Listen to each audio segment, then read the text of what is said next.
The pretext that brought us all here tonight is multifold. There's several, but we are going to start with the main one. We're glad to welcome, well, my name is Ekaterina Nazemtseva. I'm the chief curator of the Garage Museum, also the curator of the Marcel Broodthaers exhibition, which is currently on at the Garage Museum. And I'm glad to welcome and present our guests as part of this wonderful event that we're organizing together with the VSC Foundation. Without their support and participation, it would be decisively impossible. I'm glad to present an old friend of all Moscow and Russian artists, the curator of the 6th Moscow Biennale, the director of the Contemporary Alberta Museum, Bart de Baere. A round of applause for our dear guests.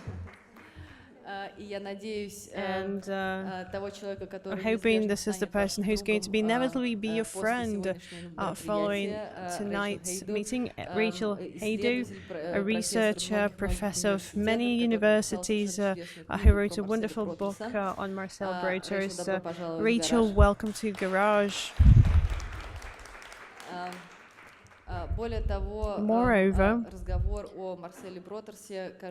the conversation about Marcel Broodthaers would be impossible if we didn't have artists present tonight who are already absolute winners, have been shortlisted of the joint program, the award. Correct me if I'm wrong, it's been organized for the 3rd year running, fifth year running, so it's the Jubilee year, by the VSC Foundation together with the Antwerp Museum. And at some point, artists will be given the most active role.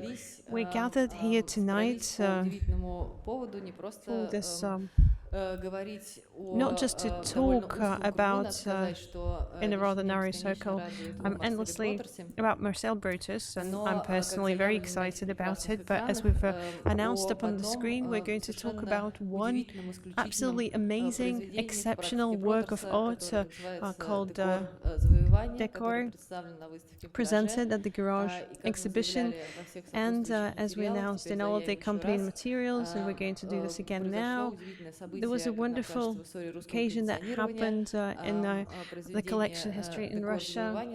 This conquest is going to stay in Russia forever because it was acquired for a permanent collection by the VSC fund. So we are going to not just try to talk about what Décor is, but the Broodthaers practices as well. We're hoping to have a nice dialogue, a lively dialogue. So if you allow me, I would like to start it by addressing our artists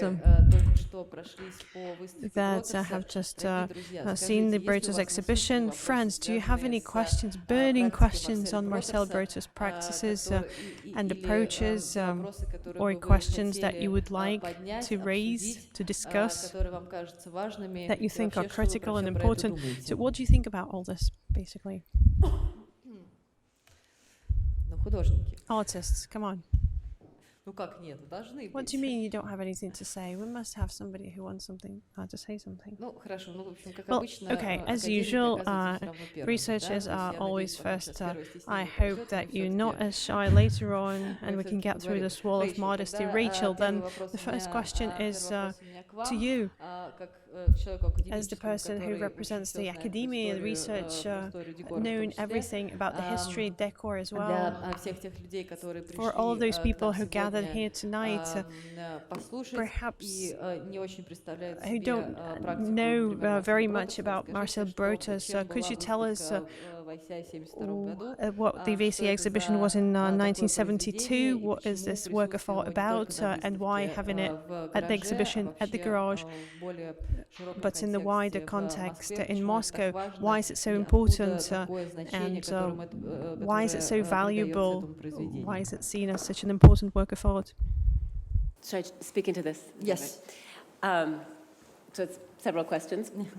So to start, so the exhibit in 1975, which was Broodthaers' first and last exhibit in London, at the Institute of Contemporary Art, so the ICA, as formerly known, whose curator at the time was Barry Barker, a young, very young man, as you alluded to. Broodthaers arrived, as you said, only 2 weeks before the exhibit was to start, and what the two of them went to do was to a warehouse for film sets, so a place where film directors and set producers could go and acquire the objects that they needed in order to make their film décor, right? And this is an interesting problem that often occurs in Broodthaers' work and scholarship, is that the moment you have a title, you realize that the title was actually invented several years or maybe a decade before. So he had already been making works that he called décors, that include un jardin d'hiver, the salle verte that you described, the entrée de l'exposition, which is just a series of palm trees that lead into an exhibition hall. And so all of these works are the décors in general. There are 12, and then the décor à Conquest is the last, right? Because he died in 1975. So his, or 76 on his birthday. So his first plan was to make a work at the ICA, but then it turned out that that work is actually the décor of a film, so the set of a film, which is La Bataille de Waterloo, so a film about the, sort of theoretically, about the bataille of Waterloo, which of course all of you know, but which in itself is a film showing a woman playing, or undoing, in fact, the puzzle that you see at that picnic table, taking the pieces out, and then you have shots of her, of the outside of the ICA, which is where the trooping of the color happens, which is an amazing British martial demonstration in which the Queen's troops show off their colors. So, and then at the same time, the soundtrack of this film is quite interesting because it intersperses the sounds of the trooping of the color with Tristan und Isolde, so with Wagner, so which is its own memory or kind of a marker of, of course, many 20th century resonances, but also a key 19th century piece that reminds us of not only the kind of drama of war and the spectacle of war, but its interrelationship with myth. So for me, there's many themes that one can trace through Broodthaers' work. One key theme that begins with his very first artworks, which you see a few wonderful examples of in the exhibit, is simply the theme of national identity and the questions that kind of are immediately apparent when you look at those very early works of eggshells and mussel shells, coal. So objects are really detritus, garbage from a very specifically Belgian national culture. And, one of the traumas, if you want, of being an artist in Belgium in the mid-60s, so he began making artwork in 1964, would have been the question of what it would be to be a Belgian pop artist. This is something that Broodthaers was sort of frequently tagged with and asked about as a young artist. And when I say young, of course, I mean middle-aged, because he only began making art at the age of 40, as he announces in his first invitations. So this theme of national identity, which you see announced in the very earliest works, really lasts all the way through. We can talk about how complicated they are in the works about literature like Mallarmé and Le Corbeau et le Renard, so key works of his from the late 60s, where he's really reacting to conceptual art, but through this lens of French literature. And then all the way into the décor, which inevitably use maybe the one sort of constant in all of the décor is the palm tree, which, as you alluded, is a kind of constant sign of the domestication of the colonies inside of the homes of Western Europeans. So when you see a sort of he only really wanted to use these very simple, cheap palm trees that one finds in any doctor's office, or at the time were constantly decorating the most banal waiting rooms, spaces. So the idea was to kind of reuse this signifier, which has almost lost all resonance of what was once exotic and almost a marker of the spread of empire. But at that point, you know, in the mid-70s, totally debased, has become simply as kind of, with as little sentiment to it as maybe a surveillance video, which is another object that we see in some of his décors. So when we talk about décor à conquest, we can talk about such themes like national identity. Also, I think unmissable one is the relationship of language to space, which you even see in the title, Décor à conquest. So when he alludes to conquest in the title of this work, he's also alluding to something that he's brought up he's at that point said several times, which is, you know, when I begin making artworks, I begin the conquest of space, which is a very kind of complex statement for a poet. It suggests that his works as a poet were not in space somehow, that they didn't exist in space as such, which is itself a problem that he attacks really complexly in the works about Mallarmé, who is a poet who not only worked on the concept of space, but brought space into his poetry. And maybe it's worth just mentioning the signal work that you have in the show, which is 12 folio of Un coup de dé n'abolira jamais le hasard, so an incredible work of Mallarmé's that tells, in its own way, the story of a shipwreck, but has the type spread out, and the size of the type, the font, the nature of whether it's italic or not, capitals or not, shifts constantly throughout the poem. And he has replaced where the lines of poetry are with these black lines that make reference simultaneously not then just to Mallarmé's work, but also to the work of his American colleagues, particularly American colleagues, the minimalist artists like Carl Andre, I can say in English, Saul LeWitt, Dan Graham, all people who he knew through his remarkable dealers in Antwerp in particular. So maybe this is a good time for me to give it to you, the representative. I'm a bit anxious to speak beside the great academic Broodthaers. I'm a local, so I can bring mainly, I think, folklore. But that might also, I don't know what I should continue on now. In a certain way, I must say that when I was, perhaps I want to, one little anecdote. When I was young, in the moment of, there's a very definitive moment when Belgian art becomes from completely dysfunctional to internationally leading. And that's the summer of 1986. It happens in one summer. And at the end of the summer, where a lot of important exhibitions like Jean Benami happened, there was 3 conferences like this.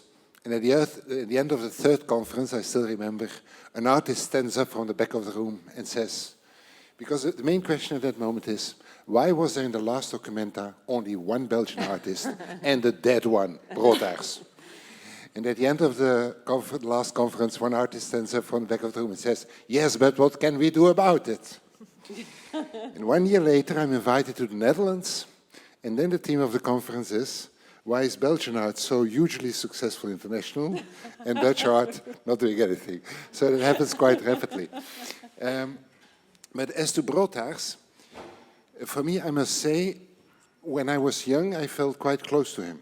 He was immediate. You know, like you see it and there is a kind of a beautiful, joyful complexity, you know, like a kind of a play, you know, like the play of a poet. That's very direct and rich.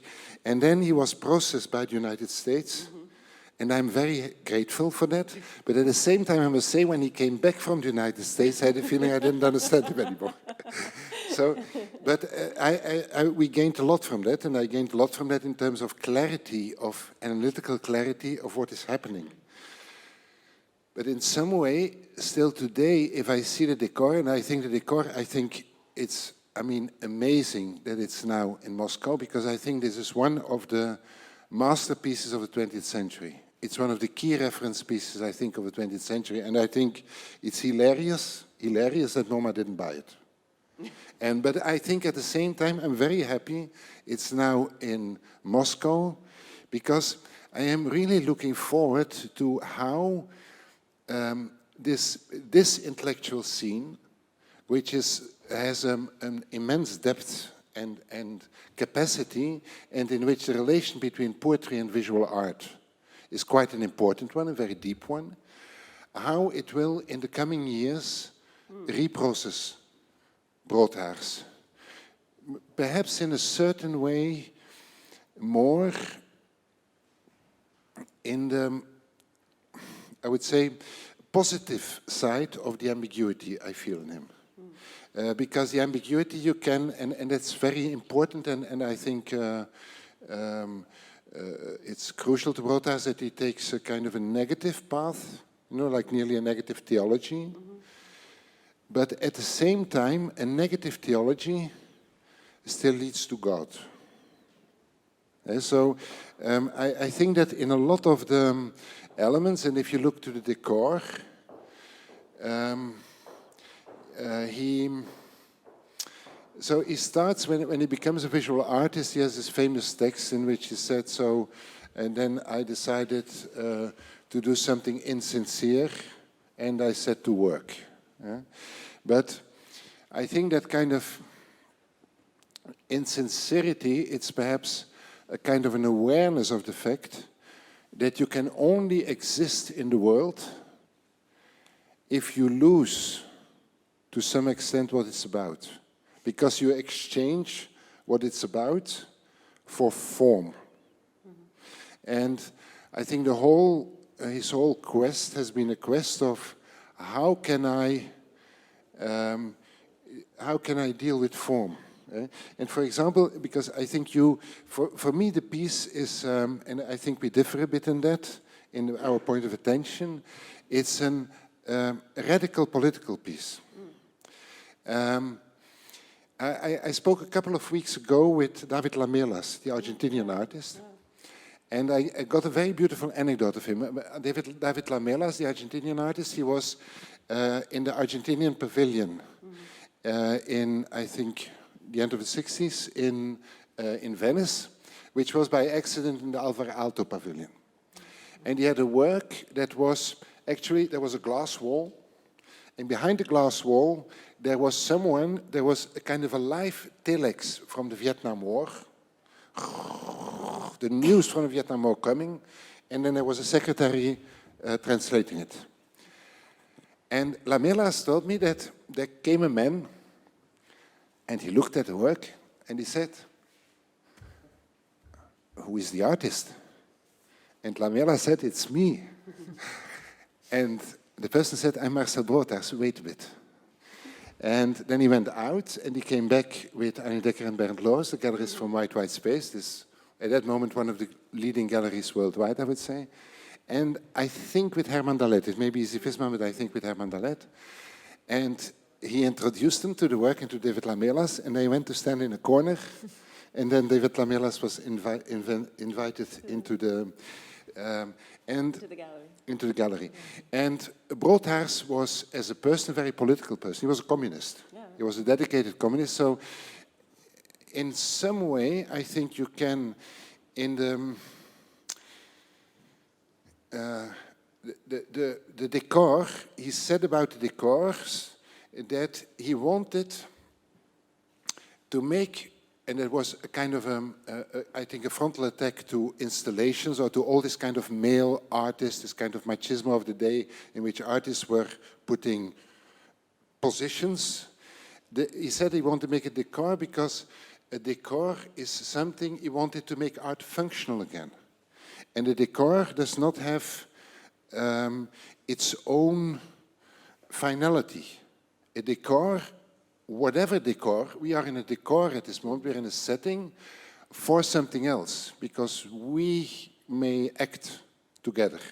So in that sense, we can say that he's like emptying, or he's like leaving the space for us. It's us who have to decide, and I think that's what makes the work incredibly, incredibly radical and so important. But at the same time, he's Belgian, eh? So what we do, we don't go like the big countries. You know, like Russia or like England, who on Waterloo, which happened to be in Belgium, changed the course of history. It started in England, it ends in Russia now, this decor. But so we don't act like these grand nations. We come in through the back door. So we will. So and I do think that it's important. I mean, I do think these contemporary rivals are related to Vietnam. And the ICA in London, what you saw, it was the palace and the parliament. The power. And you can't win the war, but in a certain way you can. If you don't want to win the war, you can in some way, but I think the challenge is in this power which is there. So if there is the coloring of the troops, if there is the troops of the empire marching by, and what you do is, you cannot fight. There's too many troops, so you can't gain against those troops, but you can undo the puzzle of Waterloo. You can reflect. And I think this offering of a reflective space, as I understand, it's, I think his real question was, what can I do? And I think he does it to the best of his extent. So I want to say, you know, I love to disagree, and especially with men, but I don't disagree with you that he's a political artist at all. I mean, I think that it's not possible to make a work about national identity that isn't political, but maybe we can refine exactly what we mean when we say art is political, because when I think of, you know, anti-war art, for example, from that moment, I think of Martha Rosler, something that really seeks to put you in your place as a viewer, and to make you think radically, as you would sort of say. But I think inside this space of reflection, as you say, that Broodthaers sets up, what I wonder about is what kind of place is really given to the viewer.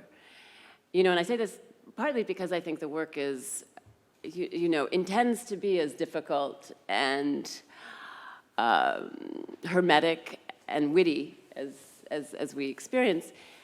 And also because I'm not sure that Broodthaers thinks that we have the actions or even the language to be political, that we don't always know what we mean when we want to make a political statement. So I think the complexity of, or some of the complexity of Décor Conquest is exactly in that. So you alluded in your talk to the fact that he didn't really like the ready-made, and I think you're completely right about this. And maybe it's one of the easy ways to get into the work.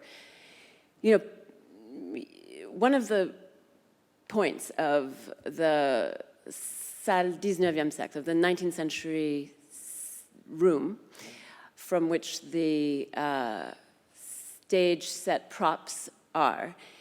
So there's the pink carpet, then there's the astroturf, and then there are these objects that, you know, somebody might say, oh, it's a ready-made, right? It's a pomander, it's a cannon, it's a, you know, it's a stuffed serpent. But in fact, they're not the real object, right? They're the fake object made for a film set and selected for a film set by an artist. So several times removed from being the real object. And then they're placed from, you know, separately from each other, making these almost like little neat, almost like little military rows, right? They each have an astroturf rug underneath, the little green rug underneath. And then there's no possible set of associations, or you could start to make some set of symbolic associations between the objects, but you'll never be able to make sense out of it. You'll never be able to find your position as a, you know, as a being making like a sentence out of all of these objects. And this, you know, this technique of Broodthaers that you see, for example, also in the peintures littéraires, which are some of the most difficult works, and you have some beautiful examples in this show that say Die Welt von Hegel and so on, you know, and there's a series of the world according to, and then a German thinker, and then sometimes he'll take out the name, sometimes he'll put in the dates of that author, or maybe the dates of another author, so that you're constantly playing a game. And this technique of decentering you, constantly taking away what should be your rightful ability to make associations between these objects and start to make a statement about the work. This, I think, is how we start to approach what for Broodthaers would be the politics of the work. Because to say it's an anti-war work, this is great, you know, because you don't want to line up 16 rifles against the wall and not have it be anti-war, right? That would be awful. But what does it, how do we get from the actual reality of the work to the idea that it's anti-war? I mean, that's the politics in Broodthaers. That's the question of what the political is. Oh, okay. I will think about that because I don't know whether I agree, but I have another question for you too, which I had in the beginning. When you, do you disagree with Broodthaers? Do I disagree? How can you disagree? He's like, I don't know. You said you like to disagree with men, so. Oh, I like to, oh, yeah. I mean, I couldn't disagree. What Broodthaers does, though, what I think is a really important point, what Broodthaers does that is really interesting for us in this moment, I think, is to take out the option of being a political artist or not a political artist, or even if you adopt like an Adornian position, that there is a progressive mode for art making and a reactionary one. Broodthaers would make it extremely hard to hold this binary up and to say, oh, this is, you know, this is reactionary, this is progressive. Because precisely, you know, what he constantly reminds us of is, you know, what he constantly brings us back to is a kind of bourgeois sensibility that you never get out of, and you never can take that out of the work. It's always going to haunt the work. Yeah, that's that's the best thing we have to offer, except for our medieval tapestries, tapestries and our early modern, actually, endeavors. But is the bourgeois reality. When I was a child, Belgium was still one of the 10 largest economies in the world. Yeah. That's when Broodthaers made his work. That was then, yeah. And we have been making a lot of railways in Russia, in China, everywhere at some point in time. So this bourgeois reality was very international. At the same time, there's a very beautiful thing in Passagenwerken of Benjamin, when he describes how the bourgeois, one of the structures of the bourgeois is that the bourgeois makes his interior space. You know, makes his home space. And he goes to work, and in the work he does the work, and then he does the home space. And what I think that this Décor is about, he invades very immediately in the home space, in the secluded space of the bourgeois. He invades with with the reality, the harshness and that which is put out of sight. And the same is with the contemporary room, which I remember as a child, this kind of cheap garden furniture, you know? It was our kind of petit bourgeois, you know? We also had a lawn, but it was not large enough to be represented. The bourgeois lawns are much larger than, and there you have this kind of reality, not as in a mediatized way, but in an immediate way, by the physicality of the weapons. So, in a certain way, what I think he urges, I mean, I think actually most anti-war works, and I don't want to speak about Martha Rosler, whom I love, but in general, anti-war works are for me not political. Right. They are commodities. Right. Right. Most of the anti-war works are, you have different sets of topics in this genre of art selling itself as political, are for me actually commodities. Exactly. Yeah. While I think what Broodthaers, especially in this work, is doing is to urge us to be dealing with the impossibility of our human condition, in the sense that we know that every element of the decor which we are living in and which we want because we want shelter. We like to have electricity, so there can be a live translation, and we want to have cover, so it's not raining and it's not cold. But all of these elements are contaminated. Not only these of very rich people, also these of medium-rich people and those of vital people. So it's in a certain way, I wouldn't know how to resolve it. But our whole systemics of our society is deeply, deeply problematic.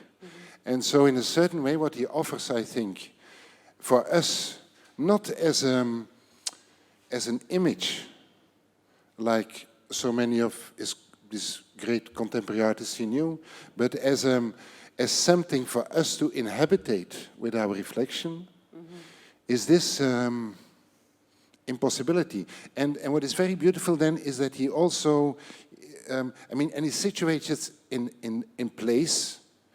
And perhaps, I'm really happy it went to Moscow, because Moscow really helped us, it played a major role in Waterloo to help us in our present world. Yes. Thank you, but it started in England, which played the same kind of double role of an empire that at that moment destroyed another empire. And so it's very much localized, but it's also localized in time, because it's like mirroring the bourgeois setting with the impossibility brought in, and the contemporary setting with the impossibility brought in. So he also there gives a kind of a reflective capacity. That's, I have only one remark on bourgeois and contemporary setting while installing the show. So this piece with with coal and Belgian flag on top of it. So, and we were trying to get the right fraction of coal, because according to Broodthaers' daughter, it was so important, it was so relevant to get the exactly needed fraction of coal. And we were like, but what is the right size? So what should be the fraction, or what was it used for? And then the guy from the transport company arrived, and he's like, but you should have the coal around the corner. I was like in 19th century, when you can get the coal wherever you go, like straight during the corner, continuing this line of bourgeois commodity that still lasts.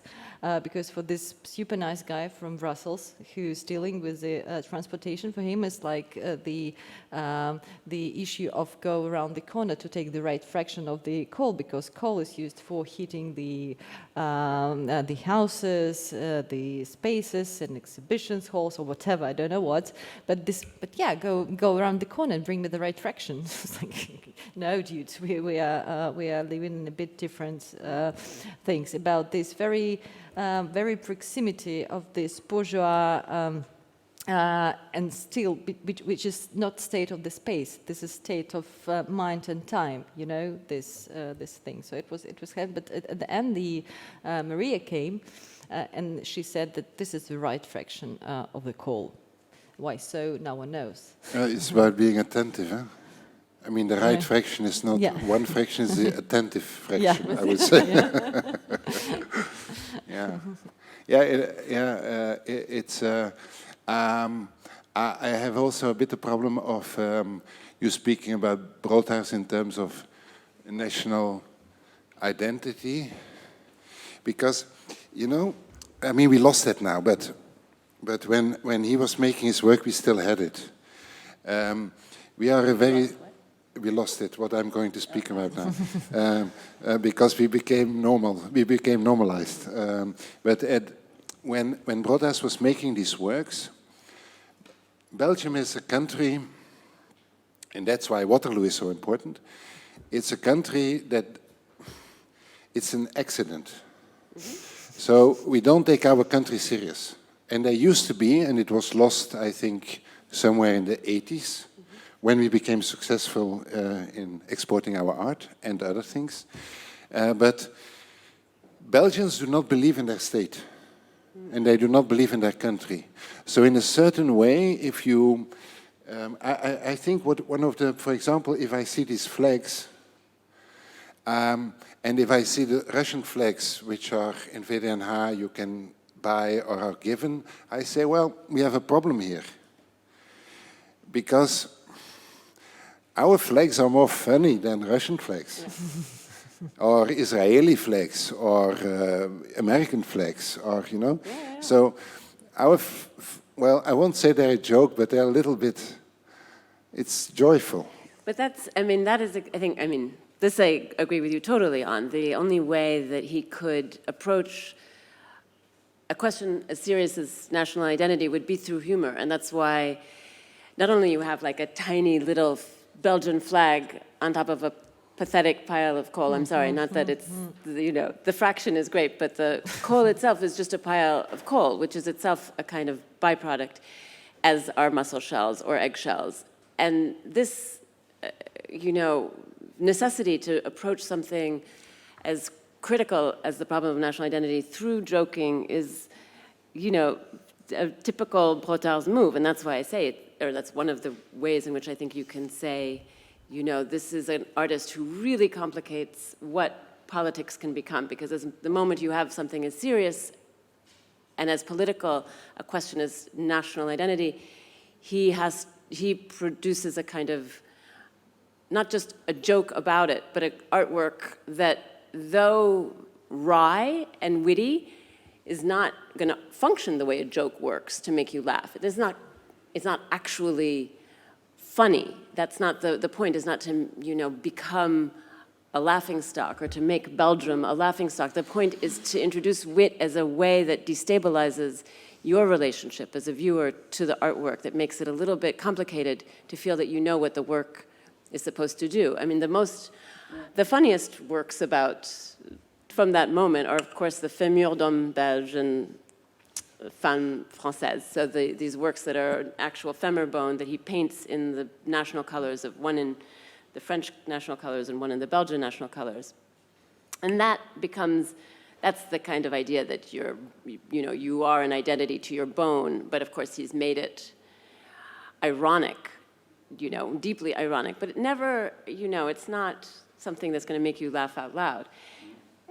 Which is the point, I think, and which goes to your point about, you know, his work producing a sort of space for reflection. And I think when you say the décors are like, we are in a décor now, this is a great, you've made a great point. And I think in particular of the first stage of the Musée d'Art Moderne, Département des Aigles, which is the one in his apartment, which you also described in your gallery tour. And, you know, for this, he had his friends from an art transport company, or not his friends, the guys from the art transport company, bring in dozens of crates, like the one that you have in the gallery, which were piled in, you know, throughout his apartment, which is one of these floor-through apartments in Brussels. It's a classic layout, so that the only space that visitors could have, and they all came for this, you know, inaugural evening of the Musée d'Art Moderne because they had been invited, and he sent out these very classic invitations. You have examples of those too. So the only space for them to go is sort of in between the crates or sitting on them, which is exactly how that first evening was documented with a film and with photographs of all of his guests, which included students, collectors, artists, including Daniel Buren, for example, who'd come in by bus from Paris. And, you know, this is the space of his inaugural, I am going to open up a museum of modern art, because at the time there was a big discussion in Brussels about the fact that there was no Museum of Modern Art, 1968, in Brussels, so in Belgium at all. And they couldn't decide where to put it, you know, and eventually this is still an unresolved question for Brussels. I mean, Antwerp is way ahead. But so Broodthaers had this idea that he would begin it in his own living space. And this was the inauguration of it. But of course, he begins it by declaring it a section 19th century. So it's modern art, but, you know, in a kind of very classical, almost canonizing way, you know, to draw our attention to the origins of modern art, if you want, in French painting, because you can see that most of the postcards are of French 19th century painting. So this is the position into which he invites his audience to stand and sit among these crates with the postcards gradually accumulating, you know, over the course of that year, and a discourse speech on modern art given by an imported curator who we brought in from Germany, Johannes Claders. So, you know, all of the décors, all of the, if you want, all of the markers of a ceremonial evening done just right, all the right bourgeois attributes, the invited curator, speech, cameras, even film cameras that his wife had to operate, guests, important guests, esteemed guests, and so on, and a cold buffet. And, you know, this is the, again, not only the bourgeois trappings, because you can say, you know, the question of who the audience member is for Broodthaers is always the bourgeois subject, right? Because who else is coming into the museum? Who else is his subject? Who else could he be addressing but this, you know, famous bourgeois subject? So he always keeps that alive. But what is that position then in which you can, you know, what is the position of reflection that's given to you in that moment? I think, to put it very simple, I think he went into exile. I think that's maybe a way to see him in an essential way. I think he essentially remained a poet. But as a poet, he didn't have a public place, public space. So what is very, I mean, what is never read, his first lines, when he says, I decided to make something that could sell, and to have some success, it's two different statements. They don't equal. Success is not equaled by selling. But I think he was searching for media in which he could have a public presence as a poet. Because he, I think, essentially, and so you can read the Décor is a highly contemporary public poem. And I think that's why he was also so incredibly aware about media, because what you say about film is right. Actually, when Eurasienstab of Joseph Beuys is filmed is because Broodthaers the night before said. Yeah. So he was the whole time. That's he was the whole time looking for mediatic capacity, mediatic in the primary sense of how can you get a public presence. And in that sense, I think you can see also the museum. Of course, he was the one to understand that the museum itself was a medium and could by the artist be used as a medium. Like he was also understanding that film might be a capacity, like, all this. And so in a certain way, and the decors are in a certain way the most far-reaching translation of this question of how can I find a medium? Yeah, no, I mean, I agree completely. When I wrote a book about Broodthaers, and somebody asked me at one point to say in one word what this book is about, or what the book means, the only word I could think of was language, because it's precisely, when he says, I'm 40, I've been good for nothing, I haven't sold anything, I've done nothing with my life, and now I'm going to become an artist. The galleries will take 75%. Well, that's just how it is. So he's essentially saying, I've been good for nothing, and as he says later, now I go into artwork and I begin the conquest of space. It's exactly what you're saying, that he stays a poet in the sense that, he stays deeply committed to the investigation of what happens. For example, when we read a poem, it's not communication. It's not something so simple as, I give you my grocery list and now you have it. It's far more complex than that. And it's inside of the complexity of what happens in a poem that we see some of the complexity of what Broodthaers is doing, which isn't to say that his work is poetic. This is a completely different problem. It's not that it's not invested in the symbolic or associative possibilities of language, but it is invested in the problem of what we're doing when language is not simply behaving as a pure means of communication. And that's why the ready-made is such an important thing to kind of remember and dismiss, because if we think of the ready-made as... Why is it not invested in associative possibilities of language? Because if the... So if you start with a ready-made, you have a cup, right? So the ready-made functions as a cup sitting here, and now we say it's a work of art, right?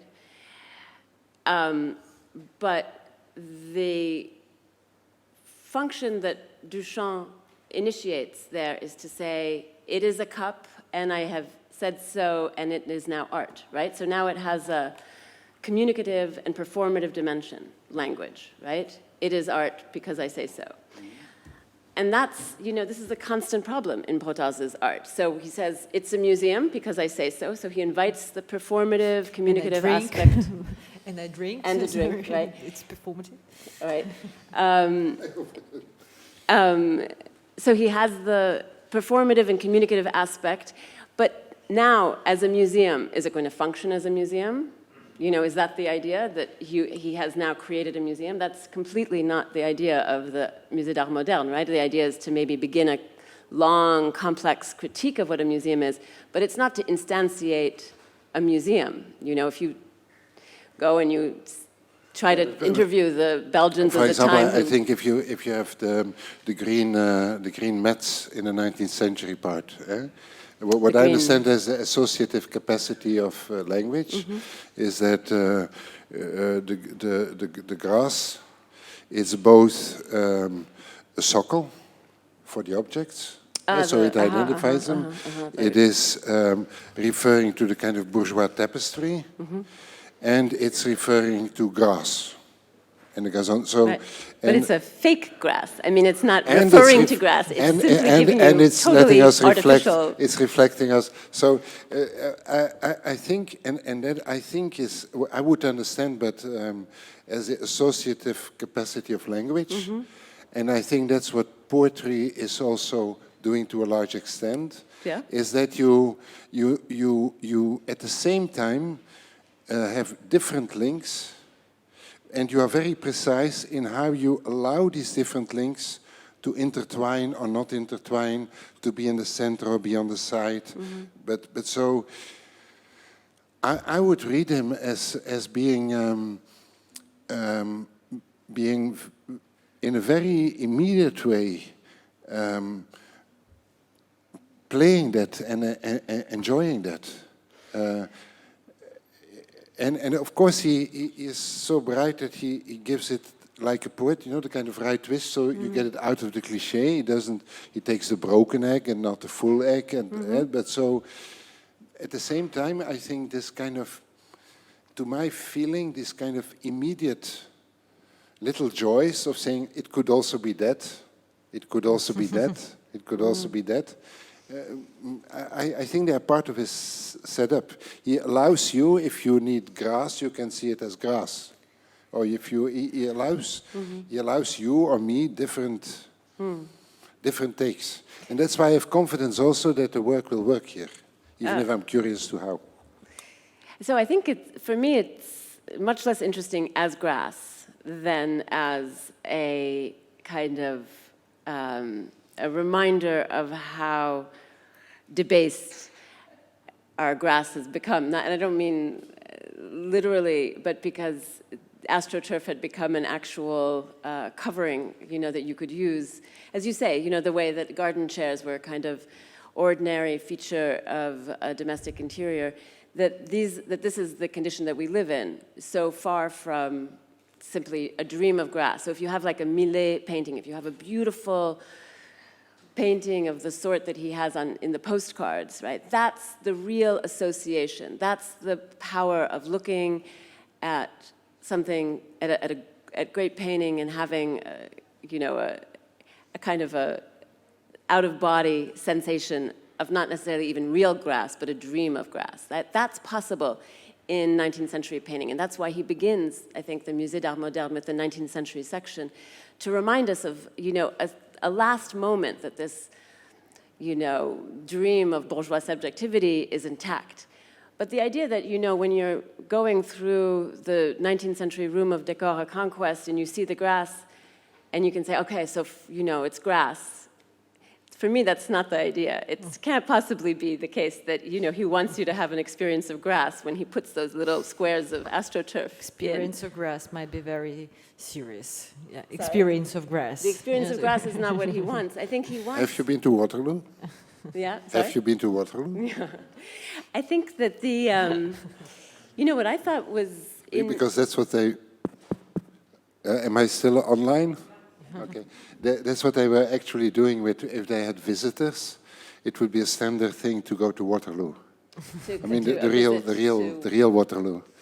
I'm sure you could send them to the real Waterloo during the exhibition of Broodthaers in Mucha. So I was going to ask before we are running out of time, but I was like before. I hope artists would ask us some things, and thank you for this inspirational talk about the Broodthaers practice, which expanded the field of Broodthaers interpretation.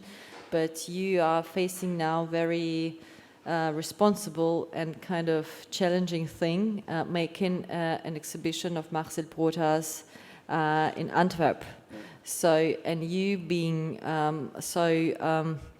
so sensitive to Broodthaers practice, so what would be this exhibition? What are the key things that you find relevant, especially being in the center of Belgian identity, everything? So No, you're not in the center of Belgian identity. Okay. We are actually, what I'm always saying, our region is larger than our country. Okay. Our region is Eurocore. It goes from the Rhineland, Düsseldorf, because at that moment the link Antwerp-Brussels was as close as the link Antwerp-Düsseldorf. It goes to Lille, it goes to Amsterdam, that's our region. If you look at a light map of Europe, you see Paris and you see London and you see this big thing, which, but sadly enough, we have been divided into several countries, so the politicians cannot recognize our region. So it's so yeah. Okay, sorry. But no, well, we have this this amazing, joyful like fact that from the end of the 1950s up to the 1970s, Antwerp was one of the kind of international hubs, where everyone who was then part of the kind of then contemporary art world was passing by, and they often felt at home. So we are doing a series of three exhibitions, or the 3 Bs. Which of 3 artists that were key to this white space. White space, yeah, the gallery. So the first was Joseph Beuys. Now we are having James Lee Byers. Yes. And the third one will be Marcel Broodthaers. And our basic, what we are doing, we are in a certain way doing local exhibitions. It's not so international. With this type of locality is good. Yeah, it's local. It's not even national, it's local. And for example, James Lee Byers now, to the research, James Lee Byers, he became global or international through this kind of Antwerp-Brussels axis. So, and a lot of the people from the network are still alive. So we did research through that network, and we found an amazing amount of capacity that was never shown before. And for Broodthaers, what we start from is from a very attentive way of looking to what he actually has been showing in each of the, because the first, you can say the first third of his oeuvre is developing there. And actually the kind of coming about with oeuvre. So we are looking exhibition by exhibition, we are trying to figure out exactly what was where. Because there's no actually very, very precise. White space was in different locations, so we're looking, okay, it's in this location, do we have, so that's what we start from. And on the other hand, we would like to have the seminal piece at the other side. So on the one side, we will do this kind of, as much as we can, for example, the München-Gladbach Museum from Johannes Kladders. Yes. They refused to loan the works which they have from this, so we can't have those. They are too fragile. It's a common problem. But so we will end on the other side with the decor, and within a certain way is going into the world. That's the idea now, and we are speaking very intensely with both Maria and Marie Puck. Hello there. So it's very, very lively. Yeah, actually, I was writing a text, so I was trying to count how many solo shows in a year, in like 2 last years, before his death he had. Because it's completely incredible for contemporary artists, because I counted like, it was 9 big shows, including like with the huge museums and personal show, solo show at White Space. And then he moved again back to Germany and then to Paris with the huge shows. So this is incredibly productive period and way of thinking and way of producing the things, because there are descriptions and beautiful things about how he prepared the show at ICI and how he put together very quickly like that, how he put together like words actually the objects, the elements of the decors. So I hope that for the visitors, for the viewers of the exhibition in Antwerp, it will be more or less the same experience of living in this very quickly and a very light space, in a sense, because it's very important for porters, and it's very important feeling at the end when you go with this breath somewhere. So we're really running out of time. So I would suggest to the artists to the participants of the program of the concourse to ask some questions if there are. Or is there simply, is there one work you like? Is there one work you like? I'm really interested in knowing, is there a specific, because perhaps you like a small work. Yeah. Is it on? Yeah, now it's on. I was just wondering, because Rachel, I felt like you were getting to a quite interesting point with Duchamp and the kind of non-associative aspect of Broodthaers' work, and it felt like it stopped kind of a little bit abrupt, so I thought maybe you could spend just 2 more minutes on that. I think I was simply saying, so one of the, idées reçues, one of the received ideas about the ready-made is that it operates linguistically. It is a work of art because it is said to be a work of art, right? And so that is a great way to understand language, that it has a communicative dimension or a performative dimension, or both, right? So not only I say something and you understand it, but I say something and it is so because I say it, like, yes, I will marry you, something like that. So those capacities of language that are so important to the ready-made are, I think, what Broodthaers really gets you out of. And I think that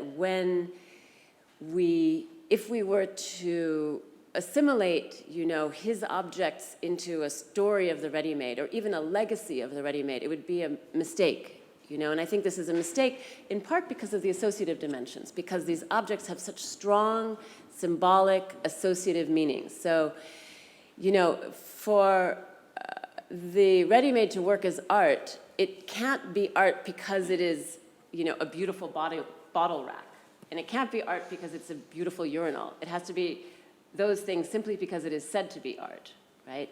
But for Broodthaers, the objects that he picks are so symbolic and so full of associations, not only of national associations, like this, obviously these mussel shells must mean Belgium, they signify Belgium, but also because the mood of his work is so richly symbolic, even as if you're,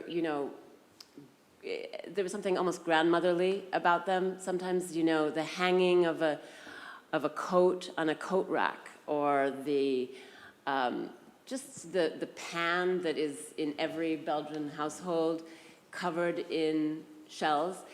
This is a quality that pulls the object out of this communicative or performative dimension that is so important to the ready-made. But what it pulls you into, so now I've said, it's so associative and so symbolic. But what I wanted to say about, I think what's so important about a work like the Décor is that it's not a pure poetry. The work is not purely about the associative dimension between those objects that you have laid out. It's also very much this, first of all, the framework of not just war, but particularly of empire, right? Particularly of the Queen's troops at this time when, the disintegration of empire, on the one hand, the decolonization of Africa and Europe on the other, that is that's the living context of this work of art, right? And so, and you can't mistake it, because between the 19th century room and the 20th century room, those, between the cannons and the M16s, that is absolutely the thematic of the work. But what the work doesn't give you is a simple place to be inside of, what Duchamp assumed so readily as his speaking position. This is a work of art because I say so, assumes a position of pretty strong authority, not just on the part of the artist, but as a speaker. I have the position to make this statement and make it so.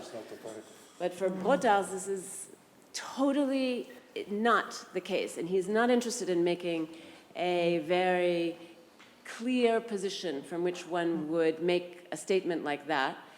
He's interested in the difficulty that he can invite into the work by, on the one hand, allowing us to have all of this associative, symbolic aura, if you want, of all those objects, and then duplicate it in the film.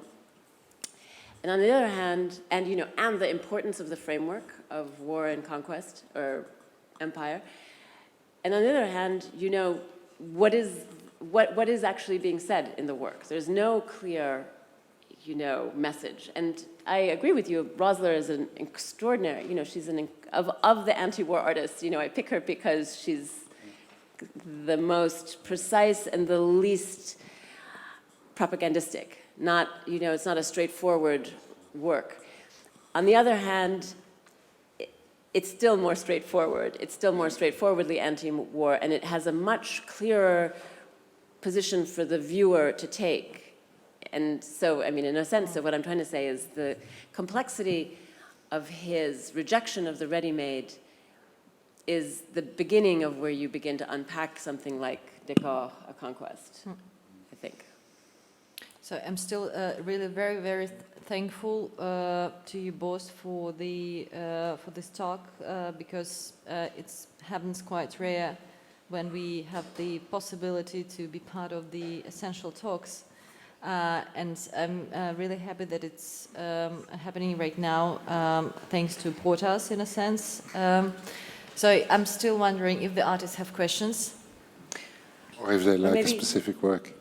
Or maybe do we they can still ask like some specific work, please?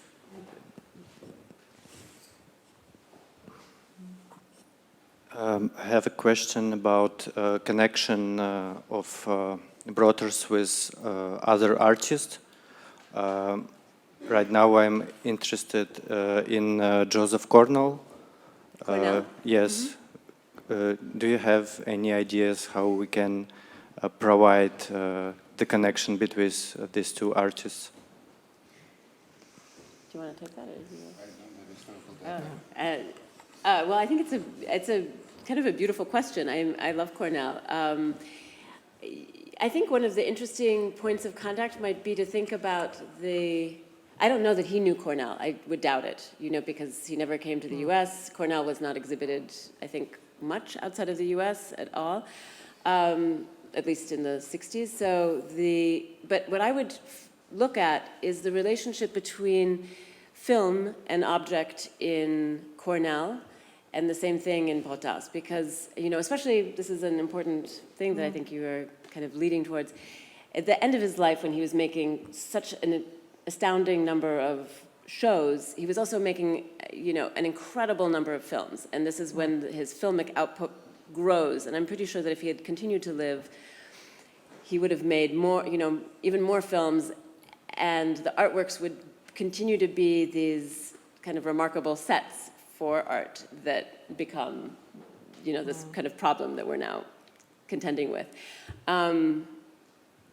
But for Broodthaers, as for Cornell, the relationship between the object and its associative and symbolic dimensions and the film is really interesting. And for Broodthaers, I think, very linguistic. So that would be the big difference. But we could also talk more about this. I would love to also hear about how this work functions in Moscow. And I would, love to hear about this for you, from you.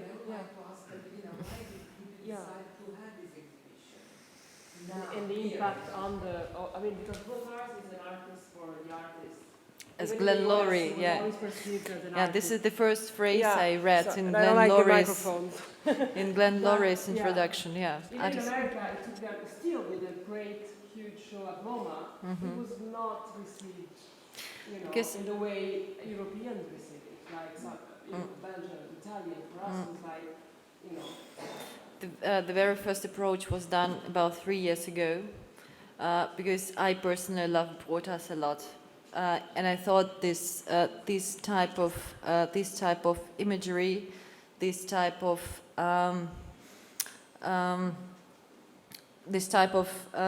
I would say space, or a space created built up by the words and poetic text, and would really be very close to the practice of contemporary Russian artists, for example. Because what we did in the booklet, we did again a joke, 2 volumes booklet, as he did once for his show in Düsseldorf, for the section of the figures.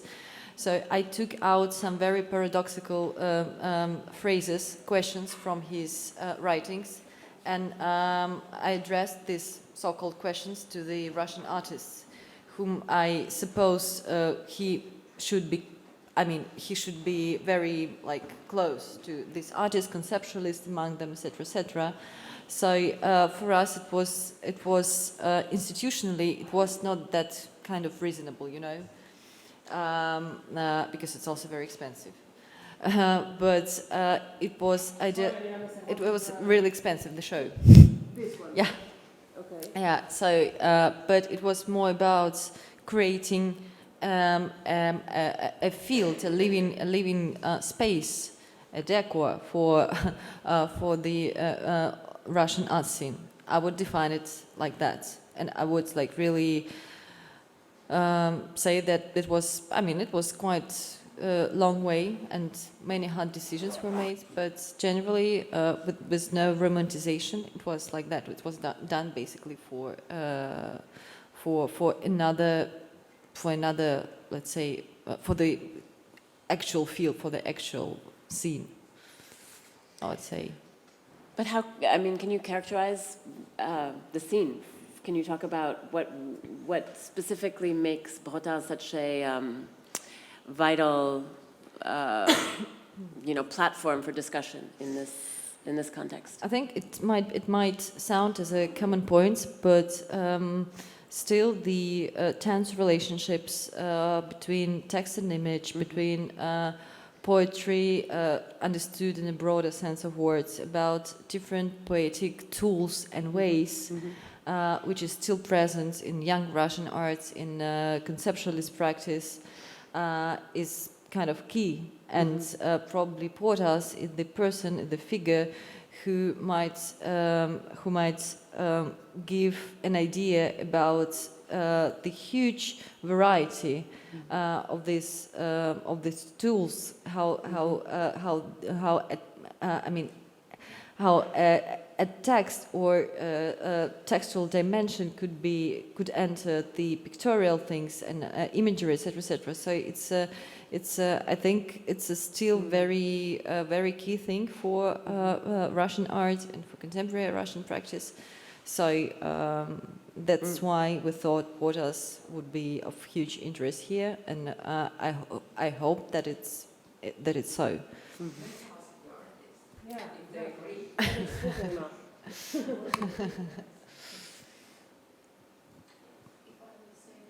Sure. Please. Yeah.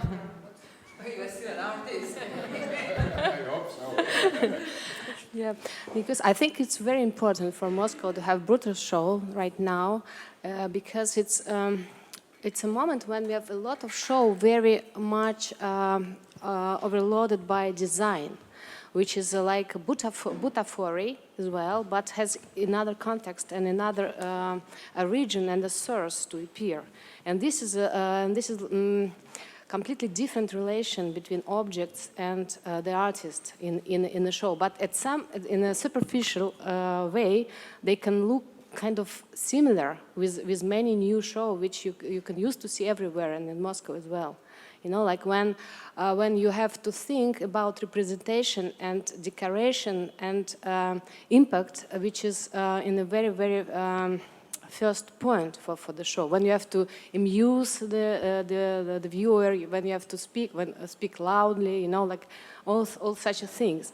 And Broodthaers is nothing to do with this, but I think it's very, very interesting and thin line which is dividing this type of the shows. This is what I would maybe like to say.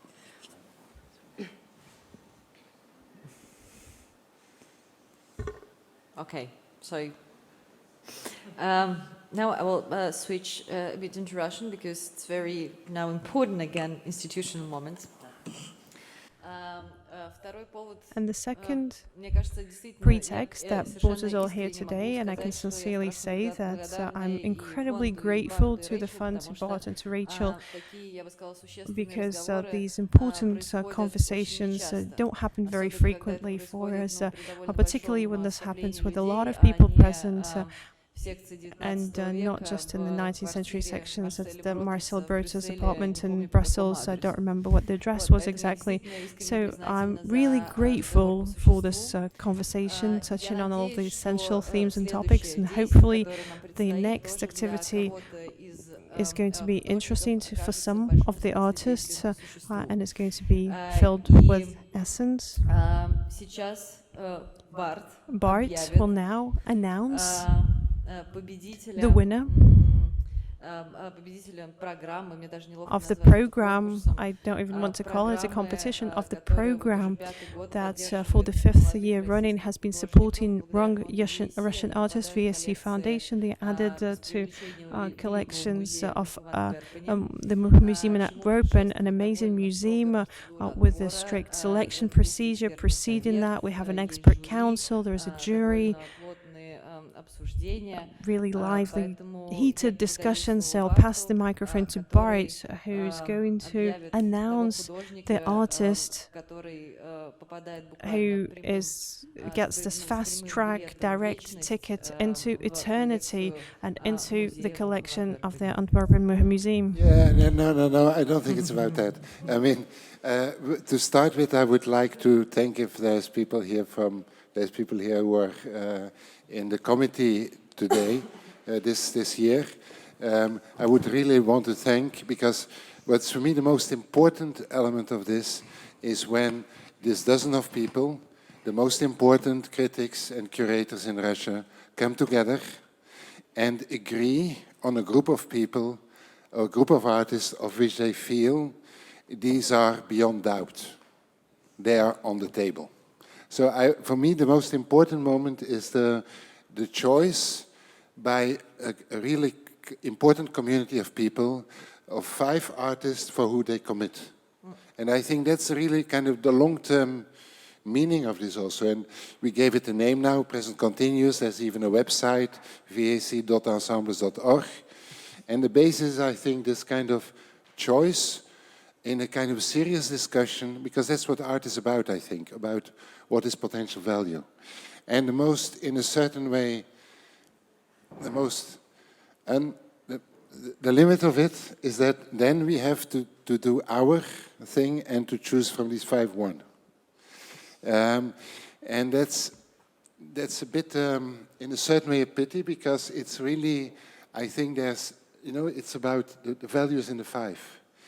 And that was, I think, also this year, the case Raimunda said, like, it's really, it's a group of artists of whom we are really interested, because there's always an external juror, people of whom, artists of whom you're really interested to see what they are going to do. Mm-hmm. I think what's very special about the selection this year is, on the one hand, that you feel there's really been a discussion, and it's really very open. It's very far from art as a commodity, and it's really about art as a value, and a kind of this, also a kind of a value of reflection. So I would say that in that sense, if I think of an artist like Ivan Novikov, who I think has been growing a lot, and is in some way fragile but very precise in his presence. Who knows where he is? Or Ian Ginsberg, is very international in his thinking but local in his subjects. I think they give a kind of an intensity of what art may be about. So in a certain way, it's a community which is validating art as a kind of value for society. The same, I think, for Tima Radja. Amazing as a kind of, to have a presence like that in Yekaterinaburg, as a kind of very...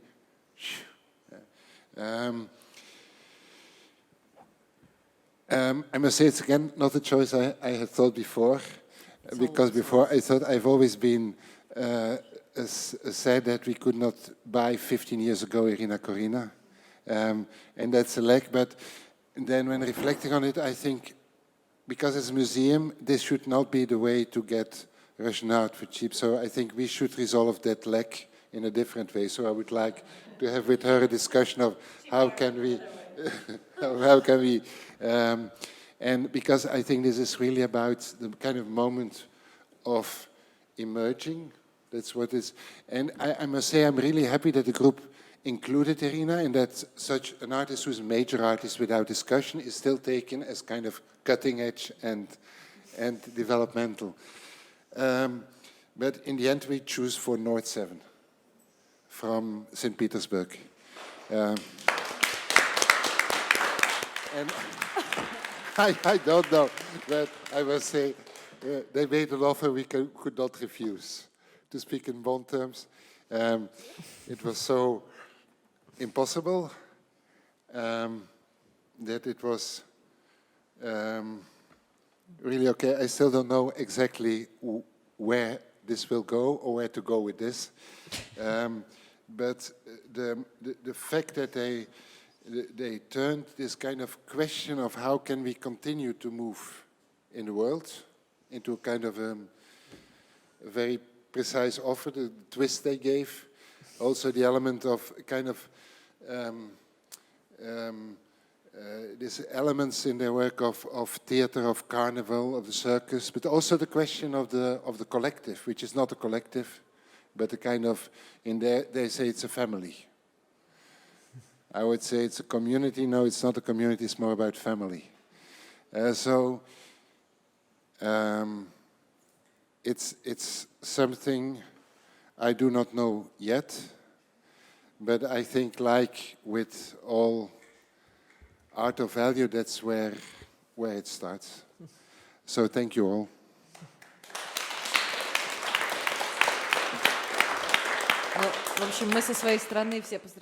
On our side, North 7, congratulations. Winter is coming. The Garage Museum would like to thank the VAC Foundation. Again, thank you. I would like to thank VAC for the first time that brought us, displayed this work in the garage, initiated this amazing discussion, and have a great evening. Come to see our exhibitions.